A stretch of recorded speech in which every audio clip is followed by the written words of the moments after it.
Happy New Year and welcome to our first podcast of the year. I'm super excited because my kids went back to school today, and you know what? I love them, and it's not like they were in any trouble or anything. They just eat so much. Oh my goodness. So listen, we are starting season 2 of the Legal Tea discussing R. Kelly. Thursday night, Lifetime debuted a documentary series titled Surviving R. Kelly, and it's a multi-night event, and it's giving voices to these women who have alleged to be victims of the R&B singer R. Kelly, and they're alleging him to be a sexual predator. During this documentary, it includes over 50 interviews of not only the alleged victims, but family members, musicians, and the creator of the Me Too movement, Tarana Burke. And for those of you who are unfamiliar with R. Kelly and the allegations against him, here's what you should know. Basically, R. Kelly is an American songwriter and singer. He became a breakout star in the 90s with the single Honey Love, and that's when I found out about him, that album, Born into the 90s. He has a great voice and a talent for writing what we would call baby making music. In the mid 90s, rumors were that he secretly married R&B singer Aaliyah, and when she was 15 and he was 27, that marriage eventually got annulled. I remember at the time I didn't pay much attention to the rumors. Aaliyah and I are around the same age, and I really couldn't think that it was possible for some 27-year-old to marry a 15-year-old. Anywho, we're going to fast forward. R. Kelly, he keeps making hits, right? But as he's making hits, more and more allegations about him liking young girls keep coming out. There were a couple of civil cases, an alleged video where he urinated on a young girl during a sexual act. And despite all of these allegations coming out, he's still making music. People are going back and forth about whether the rumors are true or they're allegations. Like, they don't know where to stand. And that's kind of where we are now. You have this superstar who is constantly being plagued by allegations of sexual misconduct or behavior, and he's still living his best life. And I believe that Lifetime, this series, is really necessary because for some reason, society has a difficult time believing women, right? Especially when it comes to these type of situations. But for all its efforts to provide a voice to these women where they have previously been unheard, Lifetime received a scathing cease and desist letter from R. Kelly's legal team, right? They allege that they have proof that Lifetime knows that some of the women that are being interviewed are lying. And so in today's episode, what we're going to talk about in the legal tea, we're going to discuss defamation, what it is, and what the burden of proof is. Remember, this content in this podcast, and if you're watching on YouTube on this video, is not legal advice, all right? It's for informational purposes only. And with that, we're going to get started. Defamation is the damaging of someone's good reputation through the false statements, through intentional or negligent false statements to a third party. It's not defamation if the only person that you telling a lie to is the other person. If that's the case, it's not defamation. But there are two forms of defamation that you need to know about. And I want to talk about this, just get these definitions, because people interchange when they get them confused. So first of all, you have libel, and then you have slander. Libel is the written form of defamation. So libel is the written false statement that is being spread, and slander is the oral. So this, for Lifetime, this will be an oral defamation statement because of the interviews being broadcast. We're going to talk about how to prove defamation, because you have a couple of elements that you have to prove, and the standard for public figures is actually higher than private figures. So we're going to talk about it in the case of R. Kelly, who is a public figure, so his burden of proof is higher than the private individual, which we'll get into as well, but we're going to start with R. Kelly because that's why we're here today. So, the first thing he has to prove is that the statement is false. If the statement is true, it's not defamation. I don't care how bad what the negative effect is to you. If it's true, then it's not defamation. So, before we move on to point number 2, another thing too the false statement has to be a statement of fact. It can't be a statement of opinion. So what I mean by that, for example, if someone said R. Kelly is a sick monster, that's an opinion. That's not defamation, because that's an opinion. People can think about him what they want to think about him. On the other hand, if someone said that any statement that refers to him as a pedophile, if it's false, then it's defamation. So you see the difference. One is a matter of opinion, what someone thinks about him, and the other one is actually saying that he participated in some type of behavior or is some type of criminal behavior, which will, if false, would be defamation. So it's a false statement, and it has to be a statement of fact, not opinion. And if it is true, then there is no defamation. So that's the first thing that R. Kelly would have to prove, because the burden is on him to prove all this stuff, okay? The burden is on R. Kelly to prove that the statement is indeed false, all right? And the second thing that he would need to prove is that, to be successful in a defamation case against Lifetime is that the statements were intentionally or recklessly made. Meaning that Lifetime, he would have to show that Lifetime knew that the statements were false, right? If they knew that they were false, so that would be the intentional part. If they knew they were false and they aired them anyway. Or second, he would have to prove that Lifetime had serious doubts to whether or not the statements were true, and they published them anyway. And the thing you have to realize is serious doubt. So one of the things I'm thinking about is, right before the documentary aired, Aaliyah's mom is said to made a statement to Lifetime that one of the singers, what's her name? Her name is Javette Cunningham. She was interviewed, and in her interview, she said that she saw Aaliyah, who was 15 at the time, having sex with R. Kelly, who was 27 at the time. And Aaliyah's mom said that statement was false, and she told Lifetime that. So it's up to Lifetime, like, is that enough to provide serious doubt just because someone said that something's not true? It's not just because you have to have actually evidence that it's not true. Maybe if it was on a certain day and you have a video of the bus that day and it didn't happen, then you would know that it didn't happen, or have some doubts to whether or not this person was telling the truth. You have to determine if you had serious doubts. Maybe there's an email going around from, between Lifetime, the big people in Lifetime saying, oh, we have this person that made this statement. What do you think about it? I don't know, but we're going to air it anyway.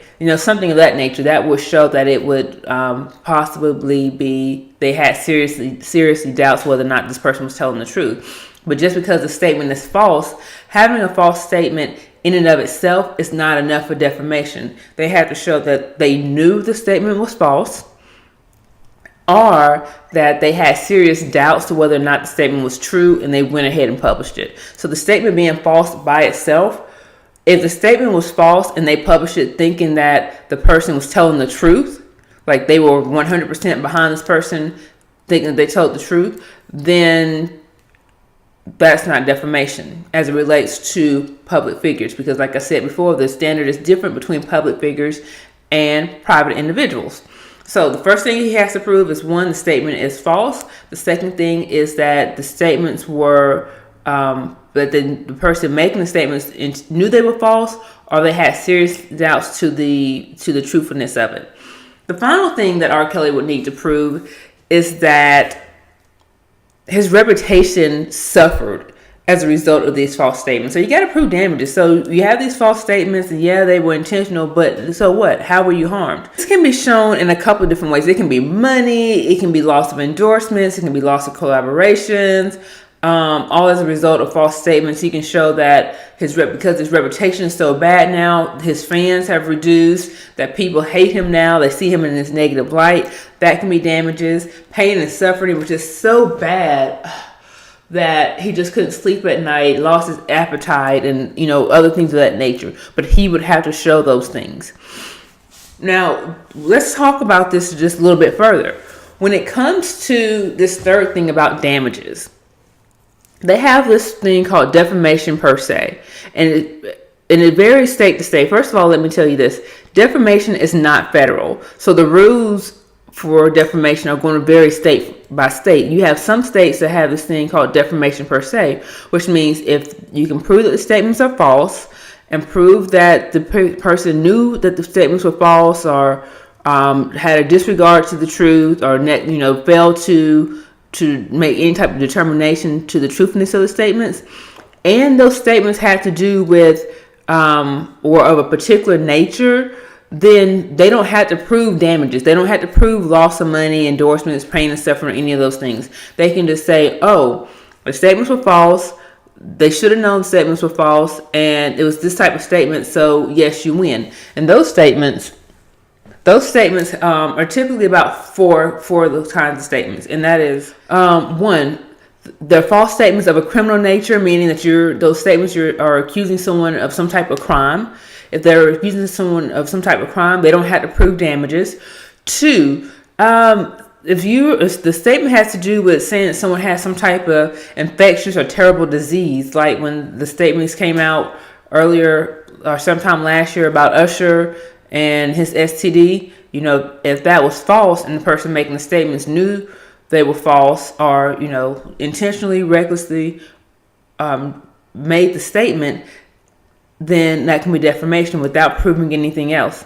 The other thing is that if you're talking about somebody's job, profession, oh, Dr. such and such doesn't know what he's doing, he's not a good doctor, he botched my surgery or blah, blah, something of that nature, then if it's false, then that can be defamation per se.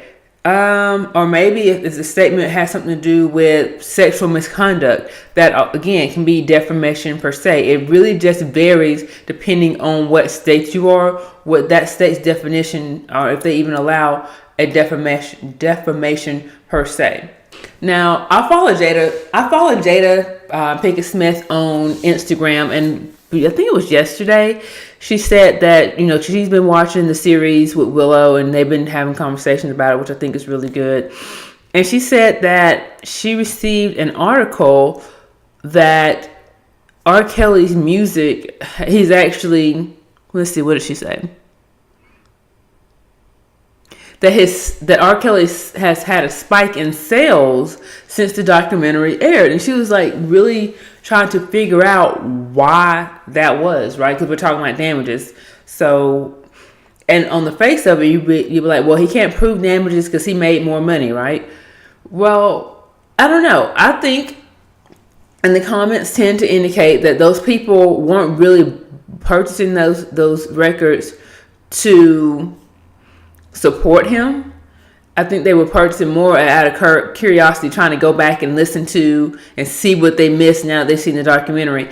I don't know. I stopped listening to R. Kelly a long time ago, and I have absolutely zero interest in going back and listening to what I might have missed. Like I don't even want to hear it. But so you have an argument there, but again, I mean, if his sales have increased, he can't say that he lost any money out of it, so damages, if he has to prove damages, but because of the nature of the case, depending on the state laws, he might not even have to prove damages because he can have defamation per se because, of course, the allegations against him are criminal. Some of those allegations are criminal. So, remember I told you when we first started that there's a difference between public figures and private individuals. So for private individuals, your burden is not as high as public figures. So yes, you had to prove that the statements are false, but you don't have to prove that they were intentionally or recklessly made. You don't have to prove that this person knew it was false, or you don't have to prove that they had some serious doubt to the truthfulness. All you have to prove is that the statements were false and that the person didn't care to do any type of work to determine the truthfulness of the statements. Like they made the statements without, checking to see if they were true. They just said it and they just start spreading it. So that's an easier burden than intentional or recklessness. Apparently, in addition to his lawsuit against, which it hadn't been filed yet, to my knowledge, it hasn't been filed yet. But in addition to that lawsuit, R. Kelly and his team, they're working on some website called Surviving Lies. And in this website, it's his intention to contradict Lifetime's docuseries, and he's planning on exposing the people that talked against him, his alleged victims. He's planning on exposing their lies and their motivation for lying one by one. I think it's a bit much. Okay. Well, that's what I have for you today, but you know that I cannot leave you without giving you our 3 top takeaways. And so today, our 3 top takeaways are: 1, libel and slander, right? They're both defamation, but they have 2 different definitions, or they're 2 different things. Libel is referring to written defamation, while slander is referring to oral defamation. 2, defamation is not just about false statements, okay? Those statements have to be, 1, to a third person. It has to be a false statement to a third person, and those statements have to be either intentionally, knowingly, or intentionally, recklessly, or negligently